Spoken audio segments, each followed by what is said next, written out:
경제가 이렇게 쉬울 수 없다. 경제가 이렇게 시원할 수 없다. 경제가 이렇게 색다를 수 없다. 경제직설입니다.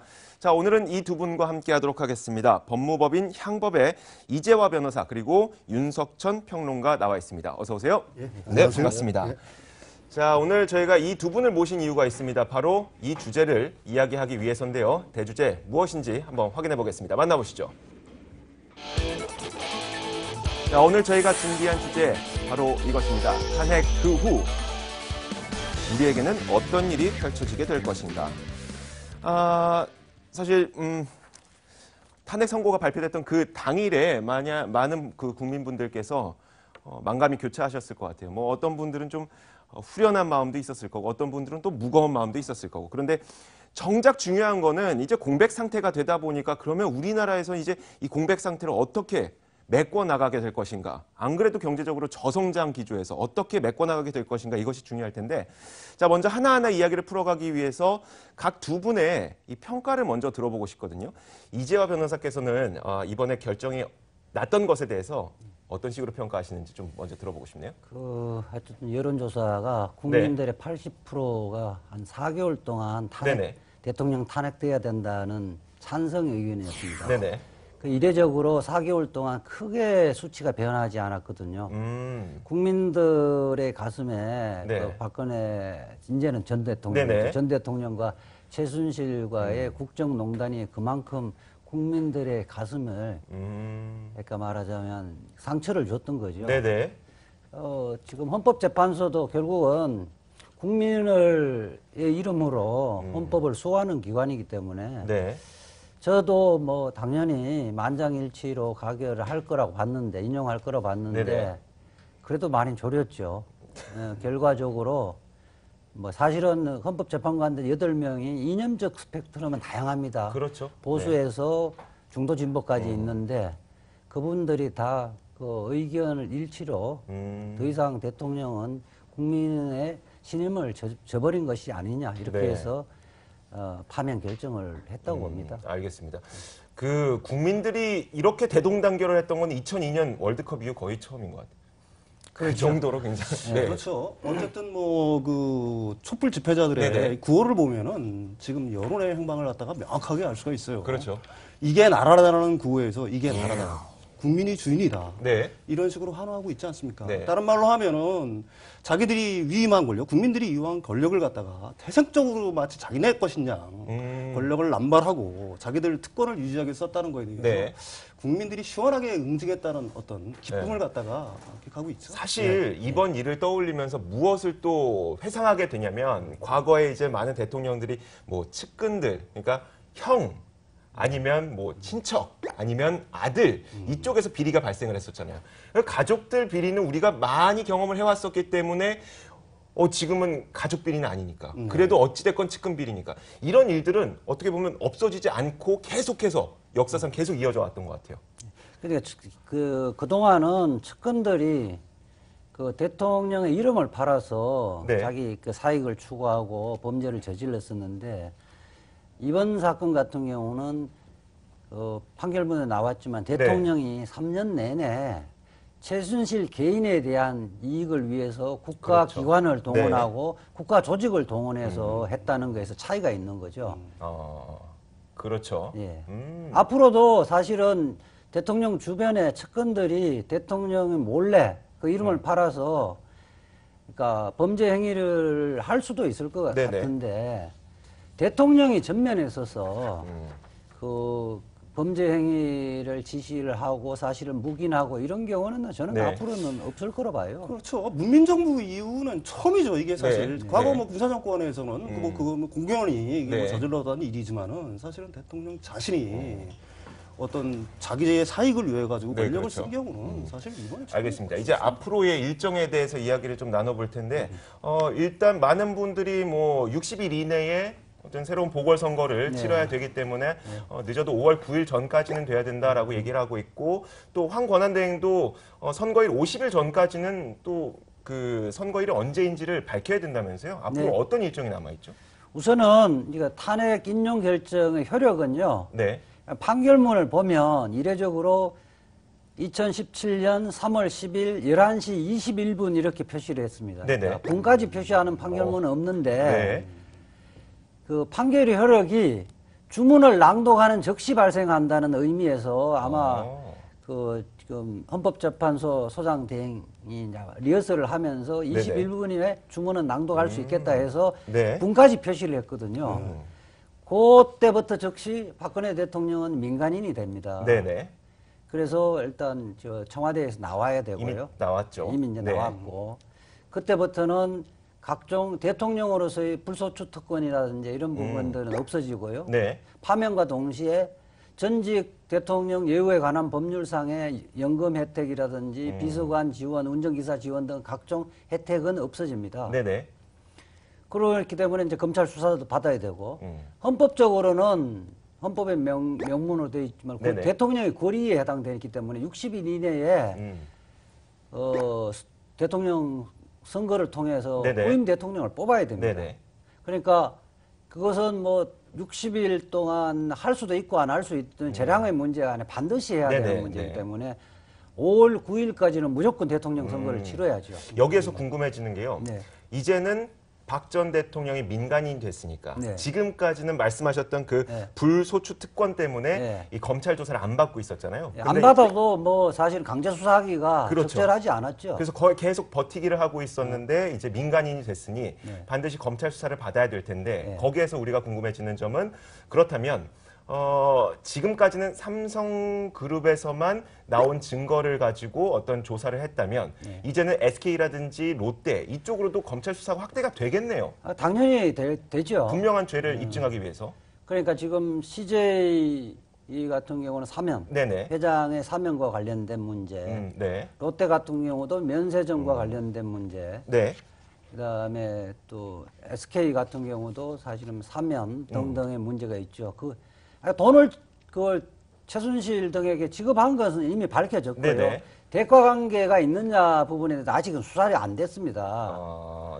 그렇기 때문에 삼성만 특별하게 한 것이 아니라 삼성은 금액도 크고 다른 기업보다 좀 위중하다고 판단했기 먼저 했던 거고요. 특검 기간이 70일이라는 짧은 기간 때문에 수사를 못했기 때문에 특검이 검찰에 넘기면서 그 부분에 대해서 수사의 필요성도 이야기를 했죠. 이 우선 검찰은 대통령 소환하기 전에 전 대통령 소환하기 전에 우선 기업부터 조사를 할 겁니다. 그렇게 해서 전직 대통령이지만은 대통령이기 때문에 여러 번 소환할 수는 없거든요. 삼성부터 시작해서 기업과 관련된 뇌물 사건 부분에 1차 기본적인 조사를 해놓고 한꺼번에 불러서 그 부분에 대해서 피의자 신문을 받을 조사를 할 것 같습니다. 일단 모든 증거와 자료들을 다 모은 다음에 한 번 불러서 한 번에 모든 걸 해결해버린 그런 식으로 되겠죠.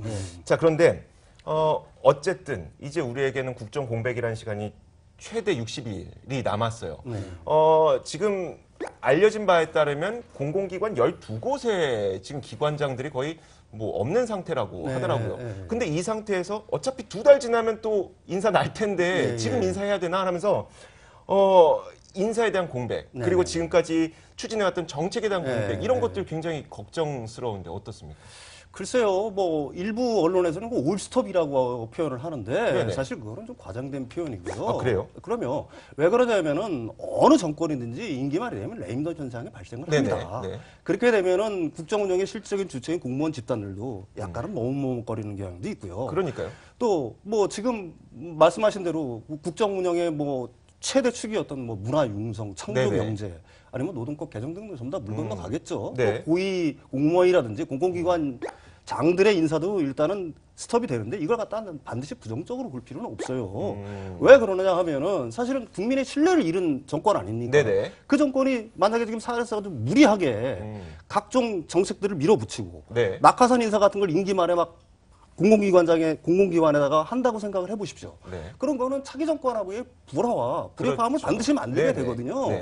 사실 뭐 이런 국정 공백이라는 거는 이미 최순실 사태가 불거진 뭐 지난해부터 사실은 계속돼 왔던 거고 일정하게 돌아가는 것들은 어떻게 보면은 국정의 시스템이 움직이는 거기 때문에 이게 뭐 반드시 뭐 국정 공백은 조금은 있겠지만 올스톱이 됐다. 그래서 대한민국이 멈췄다 이렇게 표현하는 거는 제가 생각하기에는 올바른 표현. 저도 그 부분에 공감을 하는데요. 네네.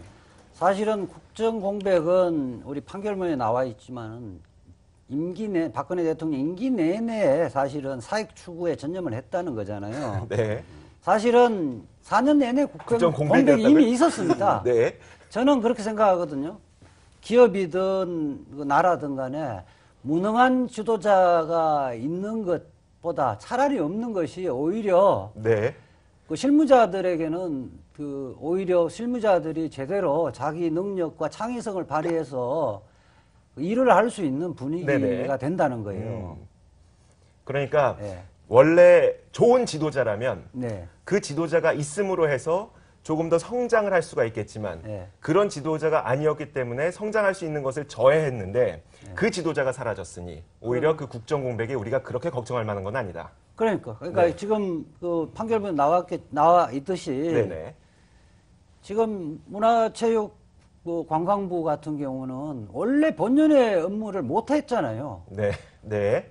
최순실의 사익 추구에 대해 계속 지시를 내려오고 네. 공무원들은 거기에 뒷바라지하기에 바빴거든요. 네. 그리고 세월호 문제도 은폐하기 위해서 블랙리스트를 만드는 작업을 원래 본연의 업무가 아니잖아요. 그렇죠. 사실 네. 뭐 창조경제 같은 경우들 지금 거의 다 문을 닫고 있지 않습니까? 네. 이미 네. 사실은 그 국내 신뢰를 잃은 대통령이 무리하게 뭐 어떤 인사를 추진한다가 하는 것 자체는 차기 정권하고의 불협화음 또 부담만 줄 뿐이에요. 그런 면에서는 일정 부분 긍정적인 측면도 있다. 저는 네. 그렇게 생각을 합니다. 근데 지금 당장 우리에게 굉장히 시급해지고 있는 정책들이 뭐냐면 그 사드 배치에 따른 중국의 어떤 보복 조치들 궁금해지는 게 법률적으로 봤을 때요. 네. 이제 박근혜 대통령이 탄핵이 됐으니까 그것을 추진했었던 사드 정책에 대해서 우리가 재논의할 수 있는 그런 방법이 있을까요? 일단 중국에서는 그래도 탄핵됐으니까 반한 감정을 조장시킬 수 있는 어떤 뭐 지표라든지 이런 것들은 중국 내에서도 좀 자제를 해라 이렇게 변화의 조짐이 나타나고 있더라고요. 국내에서 어떻습니까? 지금 뭐 조약을 맺은 건 아니거든요. 네. 사드 배치 문제는 어쨌든 우리가 부지를 제공을 하고 네네. 미국이 사드를 그 부지에 이제 설치를 하는 것인데 네. 이게 완성된 것이 아니기 때문에 원래 사실은 우리 예산이 소요되어지는 것은 네. 뭐 국회에서 논의가 되어지고 국민들의 네. 이렇게 말하자면 그 의사를 물어보고 결정해야 되는데 느닷없이 결정했던 거잖아요. 그리고 외교라는 것이 여러 가지 이제 득과 실을 계산해서 해야 되는데 네. 사실은 우리나라의 경제가 중국의 의존도가 제일 높은 거 아니에요. 그렇죠. 네.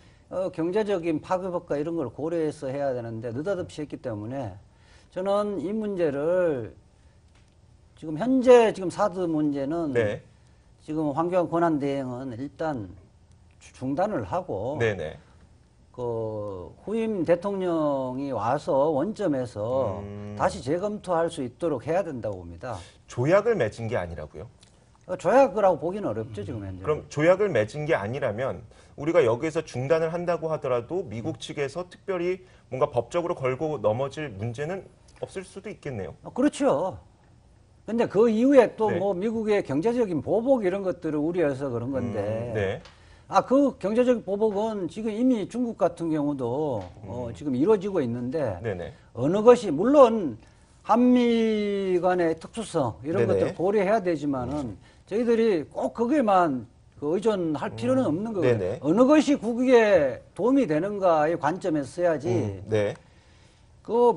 대한민국이 미국의 식민지가 아니지 않습니까? 네네. 경제적인 측면만 얘기를 하게 되면은 네. 사실은 중일 간의 갈등이 격화했을 때 가장 많이 경제적으로 혜택을 본 득을 네네. 본 나라는 바로 한국이었어요. 네네.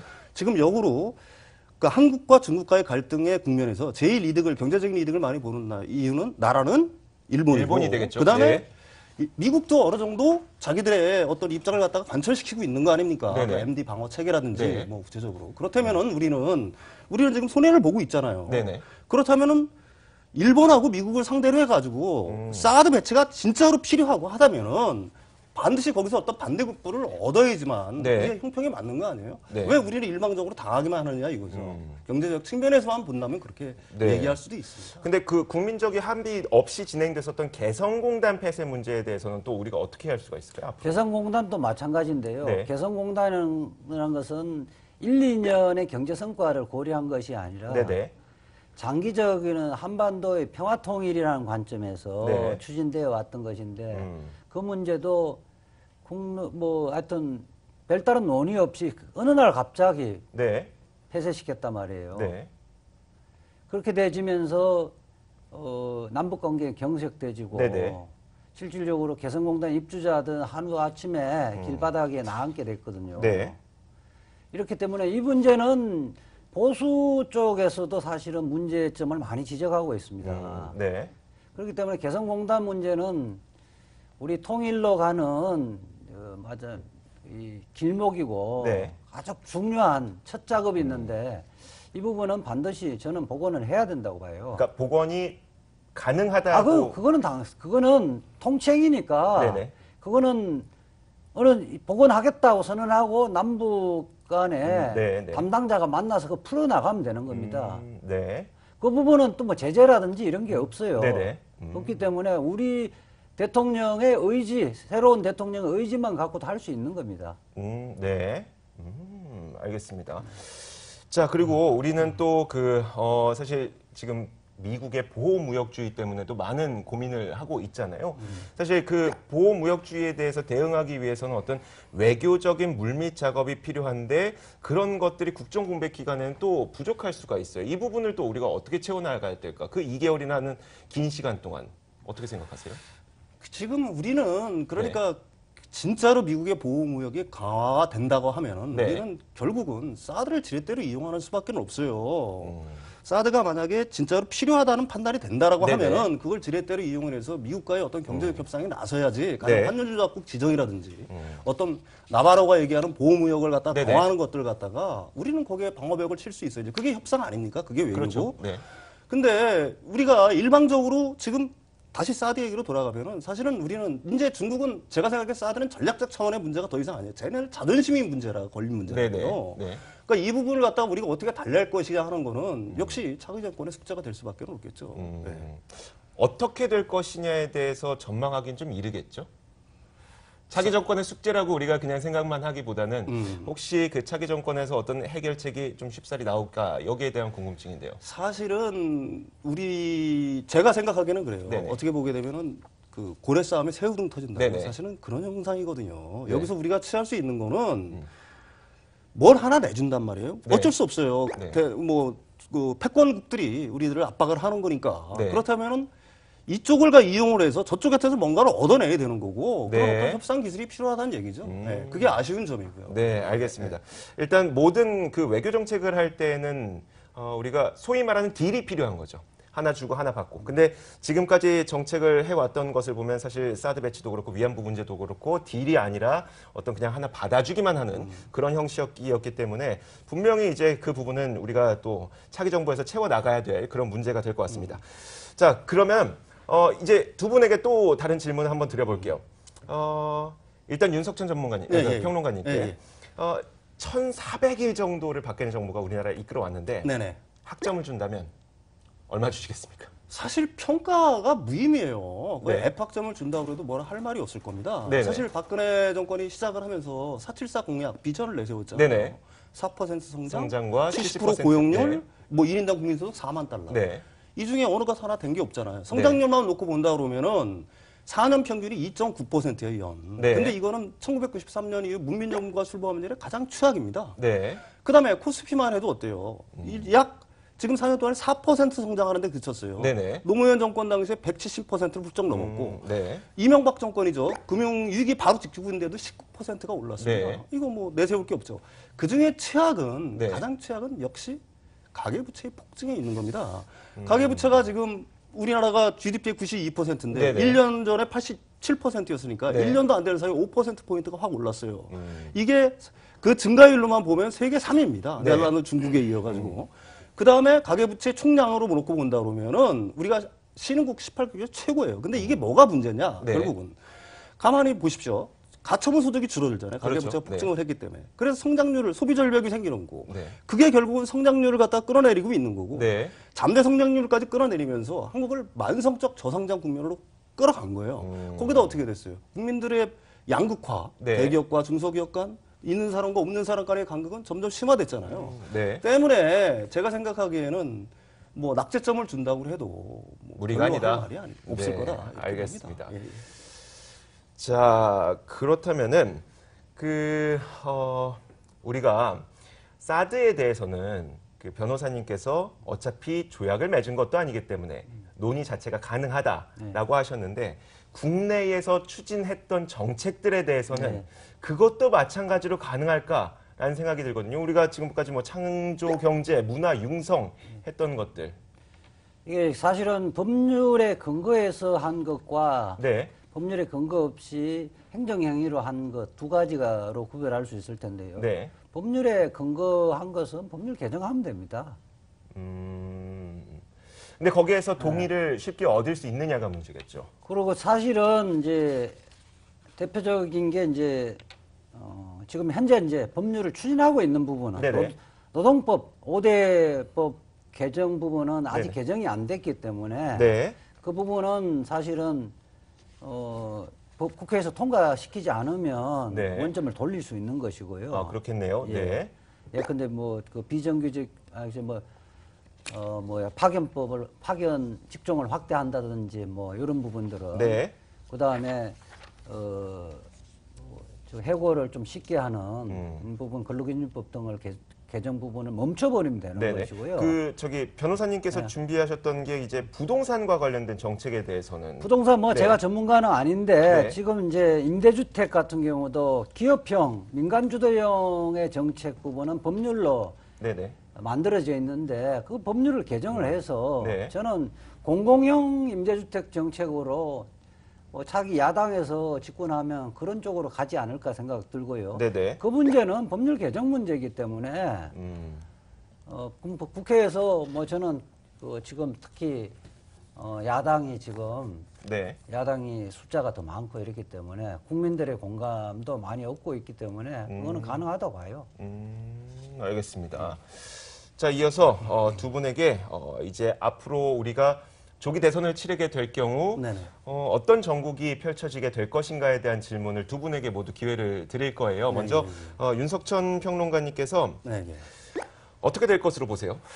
아무래도 뭐 민주당의 강세는 계속 유지가 될 거라고 봅니다. 네네. 뭐 거기에 두 가지 변수들을 사람들이 얘기를 하는데, 네. 뭐 박근혜 전 대통령에 대한 어떤 동정률이어서 이게 진보와 보수의 대결이 될 거다 그러는데 사실은 이번 현재 판결은 진보와 보수의 이 개념이 대결이 아니죠. 아니에요. 네. 옳고 그름의 문제이기 네. 때문에 사람들은 이제 우리 시민들 같은 경우 아까 제가 서두에서 얘기했지만 어떤 게 옳다라는 걸 갖다가 강하게 인식을 하기 시작한 거예요. 네. 때문에 그런 어떤 변수가 쉽게 작용할까라는 거는 의문의 여지가 있는 거고요. 또 하나의 변수는 뭐 빅텐트론이죠. 뭐 반문 아니면은 개헌을 연대로 해서 네. 뭐 이런 어떤 거기에 또 그 비문 세력, 민주당의 비문 세력이 모이면은 충분히 어떤 폭발력이 있을 거다. 물론 가능성은 있습니다. 하지만 개헌을 갖다가 하기에는 시간이 너무 촉박하잖아요. 네, 그래서 그렇죠. 단일 개헌을 만든다는 게 사실은 제가 생각하기에는 물리적으로 힘들 것 같고요. 네.